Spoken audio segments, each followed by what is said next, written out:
Hello guys! Ito ay isang HTML form na ginagamit para sa pagpaparehistro. Narito ang paliwanag sa bawat bahagi ng code. Doctype HTML. Ito ay nagsasabi na ang dokumento ay isang HTML5 document. HTML. Ito ang simula ng HTML document. Head. Dito nakalagay ang mga impormasyon tungkol sa dokumento tulad ng title o pamagat ng pahina.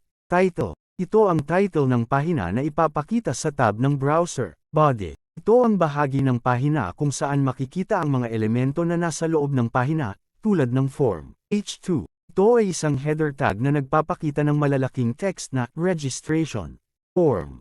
Ito ang simula ng ginagamit ito para sa pagpaparehistro kung saan ang user ay magpo-provide ng impormasyon. Action registration form. Ito ang URL kung saan mapupunta ang form pagkatapos ay submit ng user. Method post.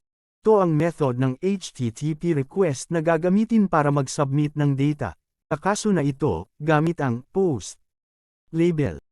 Ito ay mga label na naglalarawan ng mga input fields. Halimbawa, username ay label para sa input field ng username. Input. Ito ang mga input fields kung saan ang user ay maglalagay ng impormasyon.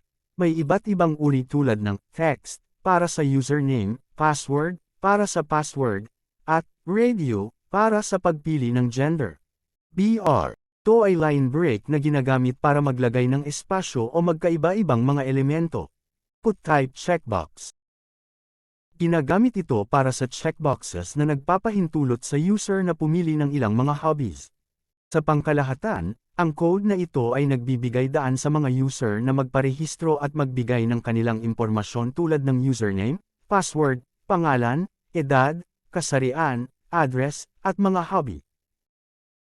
Ang mga impormasyon na ito ay maaaring isumite sa server gamit ang post method sa pamamagitan ng pag-click ng user sa submit button.